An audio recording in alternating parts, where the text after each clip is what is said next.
Salut, c'est Maxence, bienvenue dans cette nouvelle vidéo, je suis très heureux de te retrouver aujourd'hui. Donc dans cette vidéo, comme tu l'as vu dans le titre, on va parler du marchand de biens et surtout on va répondre à la question qui revient régulièrement du coup à Niels ou moi-même.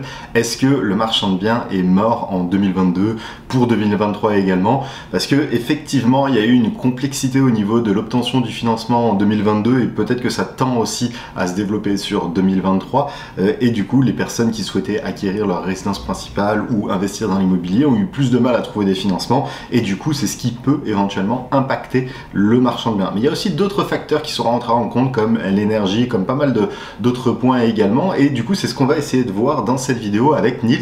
Niels qui est mon associé aussi pour le club privé et le mentorat.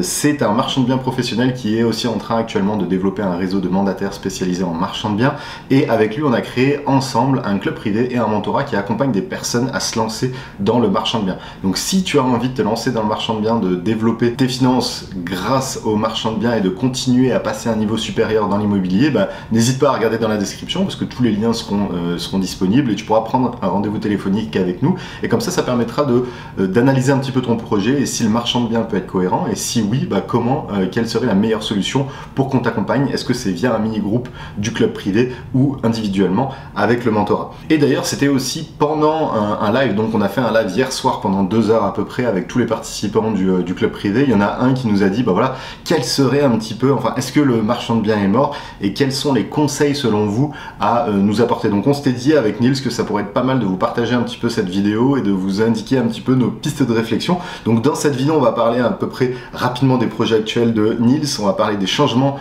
qu'il a eu en 2022, on va parler du financement aussi au niveau marchand de biens évidemment, on va parler de l'urbanisme, est-ce que ça se complexifie, on va parler de la revente des lots, de voilà, est-ce qu'il réaxe un petit peu sa stratégie, voilà, donc pas mal de sujets qui sont très très intéressants et si tu t'intéresses de près ou de loin au marchand de biens, je pense vraiment que cette vidéo va être intéressante. Donc sans plus tarder, je vais donner la parole à Niels et passons du coup dans le vif du sujet. Ok, donc là je me trouve avec Niels, merci Niels en tout cas pour ta dispo aujourd'hui. Merci à toi, Maxence. Yes, avec plaisir. Donc, le sujet de cette vidéo aujourd'hui, c'est ce que j'avais dit du coup en intro, c'était vraiment sur la situation du marchand de biens en 2022 et 2023 également, parce que c'est vrai que d'un point de vue investissement immobilier pur, on a vu qu'il y avait quand même pas mal de ralentissement, que c'était de plus en plus compliqué d'accéder à la propriété, et du coup, naturellement, beaucoup de personnes se posent pas mal de questions sur le marchand de biens. Est-ce que c'est toujours intéressant de le faire? Est-ce qu'il y a eu des changements dans ta stratégie? Les financements, est-ce qu'ils sont impactés? Donc voilà, tout ça, c'est un peu des questions qu'on va voir aujourd'hui et que tu vas nous répondre aussi. Donc, très rapidement, si tu peux te représenter en deux, trois mots, deux, trois phrases. Deux, trois phrases. Alors, je m'appelle Niels, j'ai maintenant 34 ans, ça évolue aussi, et j'habite en région parisienne depuis 3 ans. J'étais à Toulouse avant, j'ai commencé ma carrière professionnelle dans un milieu absolument rien à voir avec l'immobilier, dans l'automobile. J'ai commencé mes premiers investissements à Toulouse, mes premières opérations à Toulouse. Puis après, j'ai décidé de remonter, de développer un peu le réseau sur l'Île-de-France et de partir sur des opérations en Île-de-France. Donc, c'est mon cœur de métier maintenant, l'immobilier de façon vraiment très, très générale, avec en spécificité des opérations de marchand de biens. Ok, super. Et tu as aussi fondé deux choses autour du marchand de biens, donc le club privé et le mentorat qu'on a fondé ensemble du coup pour accompagner Ouais. des personnes à se lancer dans le marchand de biens, et également IMO 314 qui, Ouais. d'ailleurs, si tu peux expliquer un petit peu IMO 314. IMO 314, ça va s'adresser à En fait, c'est un groupement de mandataires immobiliers qui vont faire de la transaction, mais qu'on va former aussi en interne à monter en compétence et avoir une analyse et un regard sur les opérations immobilières. Et ils vont travailler en synergie avec des marchands de biens et promoteurs. Et voilà, c'est ces trois activités-là qu'on a dans le réseau. On travaille sur toute la France, mais après, on subdivise sur secteur géographique. Et l'idée, c'est vraiment d'avoir une synergie entre des mandataires qui sont compétents et des opérateurs qui ne s'y limitent pas à une seule opération ou à leur seule capacité d'emprunt. C'est vraiment l'idée d'une association, que ce soit avec le club privé ou avec IMO 314. L'idée, c'est vraiment d'amener une genèse et une nouvelle vague un peu sur le métier du marchand de biens et de dire, voilà, on peut faire des opérations tout seul, mais on peut faire des très, très belles opérations à plusieurs et partir sur des opérations qu'on ne pourrait pas faire soi-même uniquement si on se limitait sur notre capacité. Yes, exactement. Et c'est aussi la raison pour laquelle je t'ai redemandé de te présenter. C'est vraiment pour montrer qu'il n'y a pas que simplement ton retour d'expérience qu'on va évoquer dans cette vidéo, mais vraiment d'un point de vue beaucoup plus général, de par toutes les activités que tu peux avoir, toi, de ton côté directement, via le club privé, via le mentorat, ou comme tu disais, encore hier soir, on était en live pendant 2 heures avec les participants sur plein de sujets différents. On essaye à chaque fois de se tenir à jour et à chaque fois de s'orienter et de s'adapter. Et également de tout, comme tu dis, tes mandataires qui sont un peu plus spécialisés sur du marchand, qui ont aussi cette vision-là, et tous les marchands que tu côtoies au quotidien. Donc là, on va dire que c'est vraiment un point de vue global, un petit peu de toute la situation de marchand de biens. Est-ce que tu veux nous partager rapidement tes projets actuels que tu as concrétisés depuis l'année dernière à peu près, ceux que tu as en vue, ceux qui sont dans les clous? Ouais, ah bah alors bon, pour ceux qui le savent pas, moi j'affectionne particulièrement les projets à faible temps de portage, c'est-à-dire alors on va acheter et vendre très rapidement, pas faire des travaux, faire des gros aménagements, travailler sur du gros œuvre, du second œuvre, de la réno. C'est pas mon dada, c'est pas ce que je préfère. Moi, je préfère vraiment quand ça va vite. Donc je veux m'orienter vraiment sur la division parcellaire, division de bâti. Et en parallèle, quand on peut superposer plusieurs opérations en même temps, on peut se permettre, entre guillemets, d'aller sur des opérations un peu plus grosses, type lotissement. Mais toujours pareil, on va amener uniquement les réseaux, pas faire la construction parce que ça nécessite de bloquer de la trésorerie très longtemps. Et c'est pas mon envie pour le moment. Ça va évoluer très certainement dans les années à venir. Pour le moment, il faut vraiment faire des allers-retours rapidement sur des opérations qui sont le moins bloquantes possible. Ouais, ok, super. Top, top, top. Est-ce que tu trouves qu'en 2022, il y a eu pas mal de changements? Parce que, comme on disait, il y a eu comment dire, de nouveautés en 2022. Donc, tu as le taux d'usure qui devient compliqué aussi pour les primo-accédants et même pour des personnes qui souhaitent investir dans l'immobilier ou tout simplement acheter leur résidence principale. Donc, indirectement, ça impacte aussi le marchand de biens. Tu as eu un peu, enfin, tu as cette crise énergétique aussi. Donc, l'essence est plus chère, l'électricité est plus chère. Est-ce que pour toi, tu as eu un changement de vision? Est-ce que tu te dis, maintenant, je vais peut-être plus faire ce genre de projet, mais plutôt je vais me renforcer sur ce type de projet? Quel est un petit peu ton retour d'expérience par rapport à ça pour 2022 et surtout pour l'année 2023 qui va arriver? Ouais. Bon, après, de 2023, on n'a pas de boule de cristal, hein, donc on ne sait pas trop comment ça va évoluer. Mais en discutant un peu avec des personnes qui sont dans le métier, dans l'immobilier de façon générale, 2023, il y aura des belles occasions à faire, il y aura des bons deals à faire, parce qu'on va arriver voilà, sur les fins des prêts garantis par l'État. Il y a le DPE d'en parler aussi, il y a énormément pardon, de passeports thermiques qui vont nécessiter voilà, de trouver en face des acquéreurs qui ont la capacité financière de partir sur ce genre de projet. Donc 2023, il y aura, à mon sens, mais encore une fois, je n'ai pas de boule de cristal, mais des bons deals à faire. Et à l'inverse, un peu, avant 2022, donc 2020-2021, tous les secteurs vraiment très ruraux avaient le vent en poupe parce qu'on disait, voilà, il y aura le télétravail, on peut faire ça, ça, ça, jouer une maison avec un très grand jardin. Ouais, c'est vrai, c'est encore vrai, mais sur certains secteurs, les zones très rurales, à mon sens, encore une fois, hein, ça n'a pas vocation à continuer à croître parce que les gens se rendent compte que il faut la voiture pour aller faire les courses, il faut la voiture pour aller au restaurant, il faut la voiture pour emmener les enfants à l'école. Tu l'as dit aussi, l'essence est de plus en plus chère. Donc, dès qu'il faut prendre la voiture, ça coûte de l'argent. Donc, voilà, la zone très rurale, à mon sens, c'est plus compliqué d'y aller et c'est plus risqué d'y aller. Les zones denses, donc tout ce qui est ville, intramuros, centre-ville, ça, à mon sens, ça va peut-être corriger aussi, et ça a déjà un peu corrigé sur certains secteurs, mais les secteurs vraiment très dynamiques vont, à mon sens, se stabiliser. Et l'entre-deux, où on est en secteur rural, mais où on a tout ce qui est transport en commun, type RER, train, on a la possibilité d'avoir tous les commerces de proximité vraiment à côté. Ça reste, je parle en connaissance de cause sur mon secteur, hein, c'est vrai pour mon secteur, ça peut-être pas vrai pour Bordeaux, pour Toulouse, pour Lyon, mais ça reste très dynamique et très recherché. Il y a moins d'euphorie, par contre, ça part moins vite. Ouais. Parce que, tu le disais, mécaniquement, l'obtention du crédit du particulier était très favorable et très facile 2020, 2021 et début 2022, très début 2022. Ça a très rapidement basculé. T'en parlais avec le taux d'usure, avec toutes les nouvelles normes qu'ils ont mis, les restrictions qui ont énormément restreint l'obtention du financement pour le particulier. Donc ça impacte indirectement l'activité de marchand de biens. Les reventes sont un peu plus longues qu'auparavant. Ouais. Ouais, ouais, c'est intéressant parce que c'est aussi un point qu'on avait évoqué il y a quand même plusieurs mois auprès des participants du club privé du mentorat sur le fait de dire maintenant, faites attention de ne pas sortir trop loin d'une gare, trop loin d'un centre-ville, trop loin et de faire des projets trop loin parce que bah, maintenant, tu as cette notion de prix de l'essence et prix de l'énergie qui rentre en Ouais. compte. Il y a peut-être aussi le type de bien que tu vas revendre. C'est vrai qu'avant, bah, tu pouvais éventuellement viser, je sais pas, un loft avec une grande hauteur sous plafond. Maintenant, si l'énergie continue à coûter très cher, ça risque d'être compliqué aussi. Donc, c'est vrai que nous, c'est quelque chose qu'on avait dit et c'est pour ça qu'on voulait le partager aussi aujourd'hui. C'est que là, il y a quand même un changement parce que il faut toujours s'adapter. Le marchand sert le client final, donc il faut s'adapter aux besoins du client final. Et c'est vrai que, bah, un, la proximité est très importante. Deux, les types de biens que vous allez revendre aussi les. Donc ça, c'est quand même, pour moi, c'est vraiment important de repenser à ça et vraiment de se mettre toujours pareil dans le, comment dire, dans la peau de la personne qui va acheter.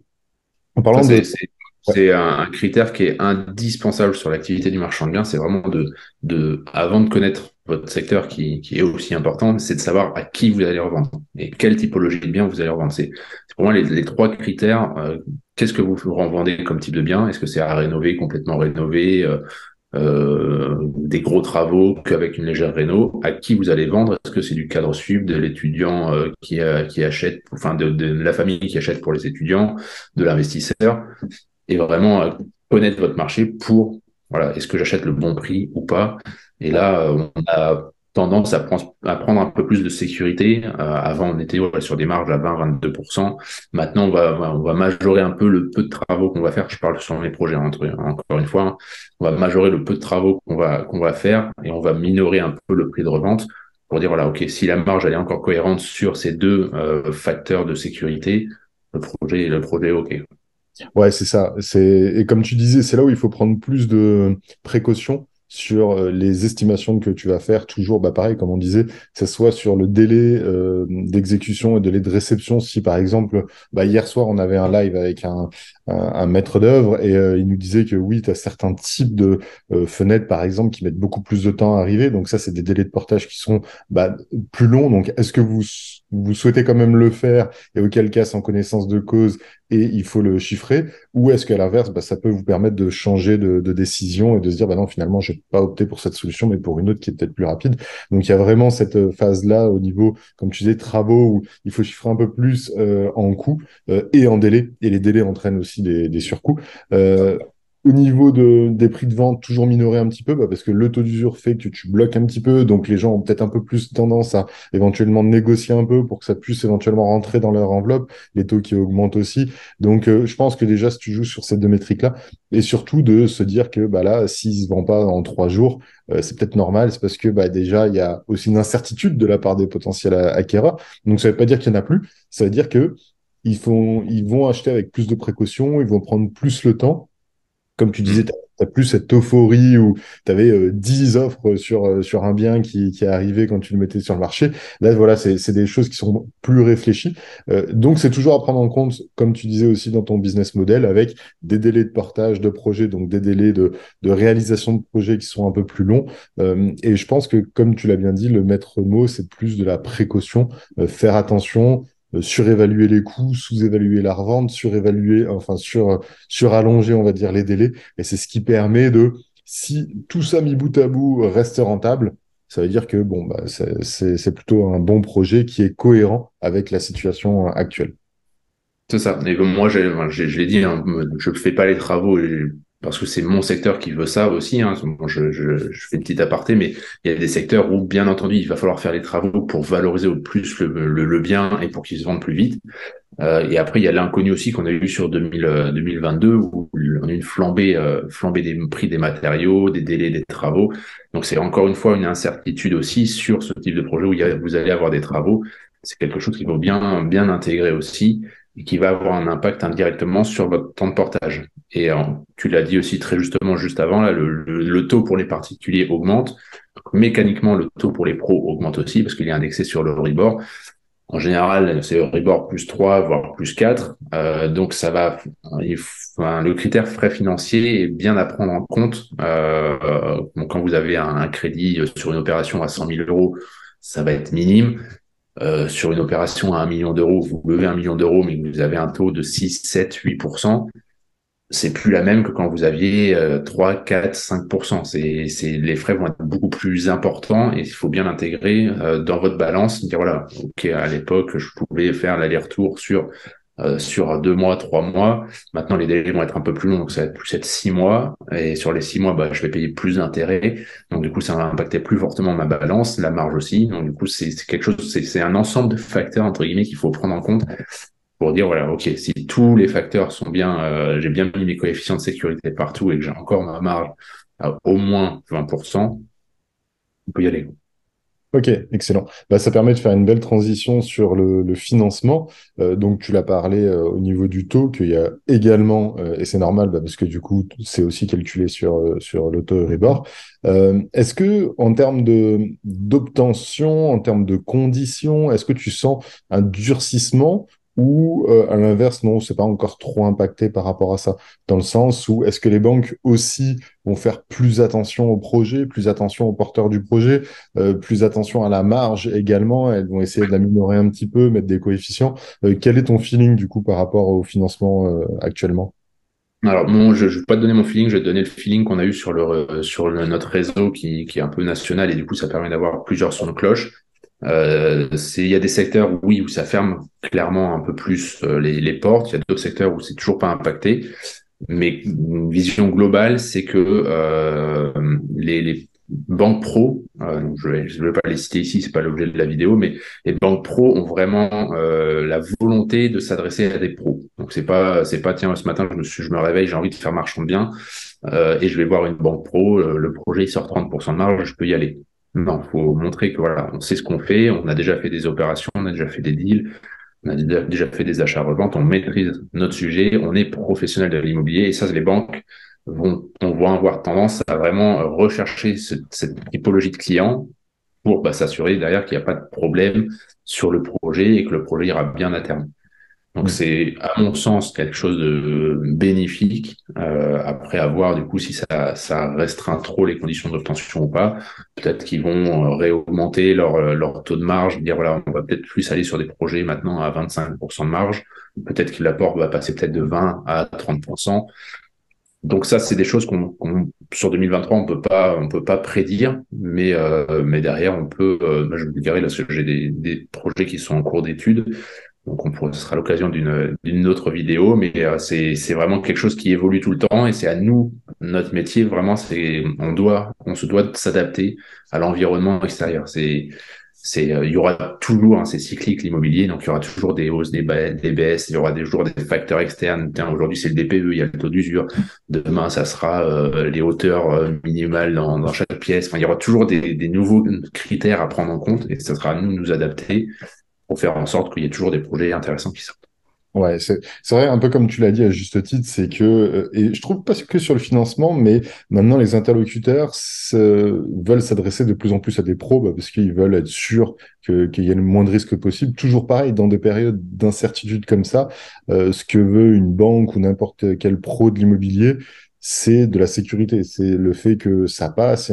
Et d'ailleurs, il y a aussi une participante qu'on accompagne au mentorat tous les deux elle avait fait une offre pour un projet de marchand et elle toute seule, l'agent immobilier ne voulait pas faire passer l'offre simplement parce Ouais. que c'est son premier projet, tu vois. Donc après, on a trouvé des solutions et c'est l'avantage aussi de nous, de notre côté, d'avoir créé ce club privé avec des personnes bah, comme toi qui sont professionnelles, qui sont dedans, qui font des gros projets également. Donc on a trouvé des solutions d'association avec des personnes pour pousser cette offre d'achat. Mais ça veut dire que même au niveau de l'agent immobilier, il bloquait l'offre parce que c'était son premier projet, parce que la boîte était pas encore créée, ainsi de suite. Donc il y a aussi tout ça à faire attention, je pense. Et c'est pour ça que oui, selon moi, la tendance fait qu'il y aura de plus en plus d'opportunités en 2023 à saisir, mais à contrario, ça va être de plus en plus difficile de pouvoir les trouver, les financer, les faire accepter, monter les dossiers, et ainsi de suite. Donc, ouais, je te rejoins par rapport à ça. Et c'est flagrant aussi sur beaucoup d'autres points qu'on aurait. Enfin, moi, personnellement, tu m'aurais dit il y a un an, l'agent immobilier ne veut pas parce que c'est ta première opération. Bah, ça m'aurait étonné, tu vois. Et alors que là, bah, maintenant, c'est bien.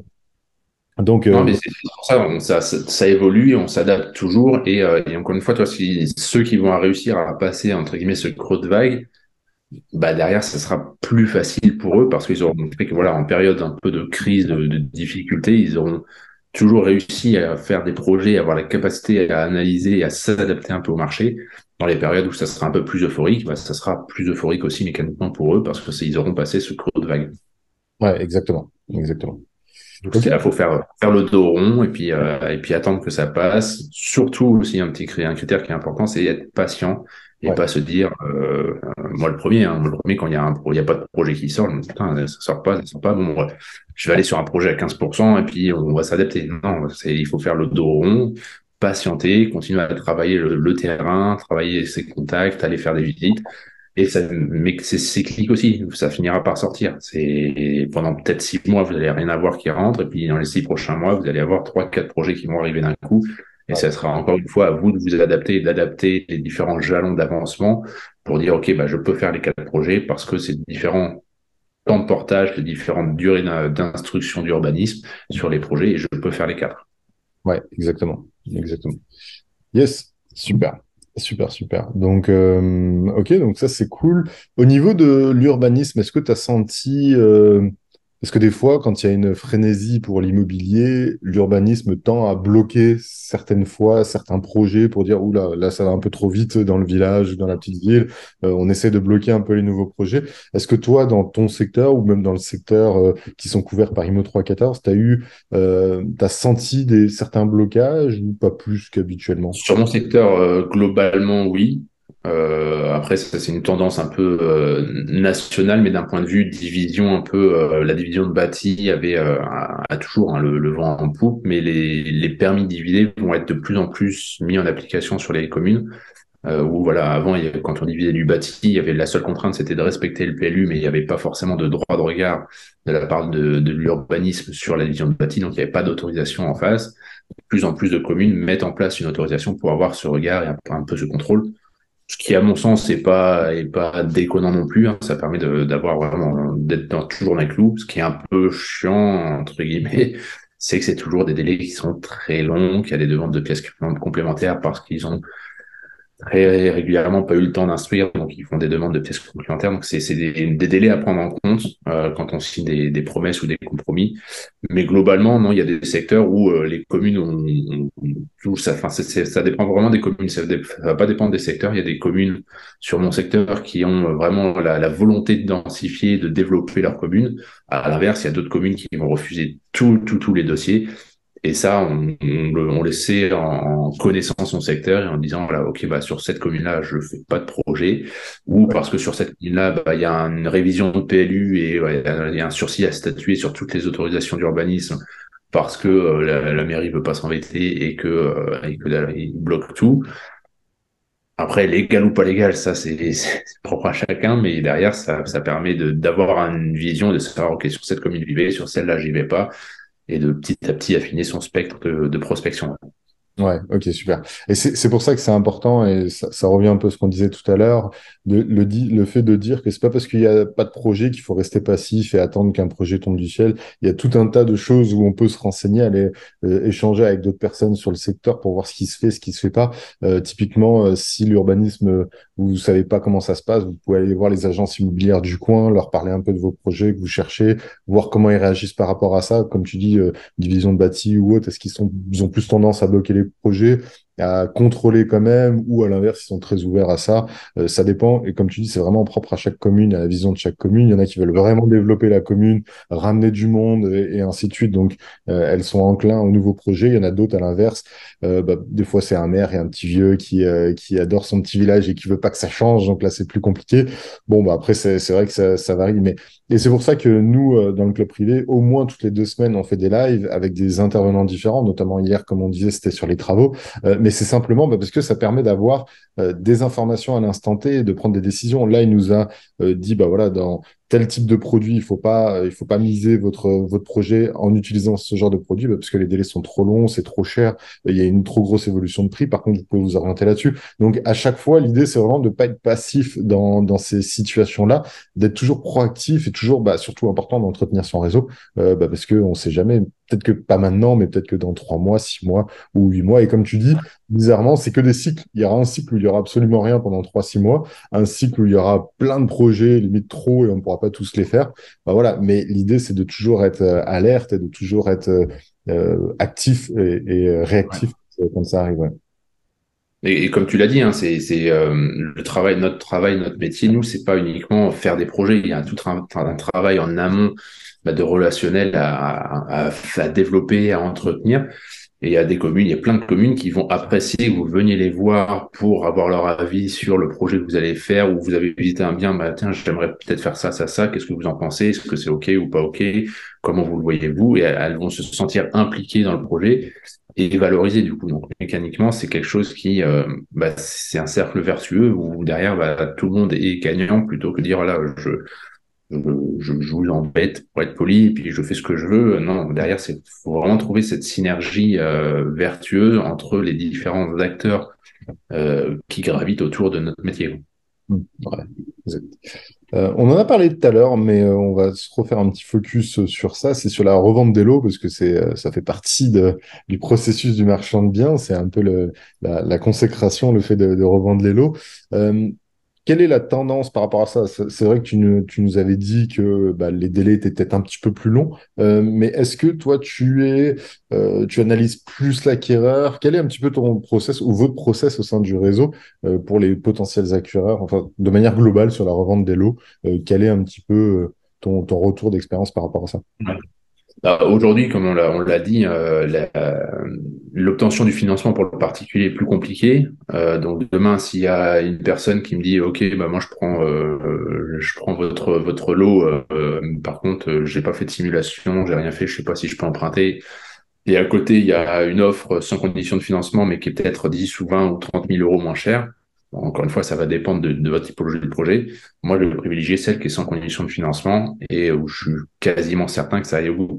Ou la personne qui arrive avec une simulation déjà faite, où il y a des revenus en face, voilà, que tout est cadré pour, encore une fois, perdre le moins de temps possible. Après, on n'est jamais sûr que ça aille au bout à 100%.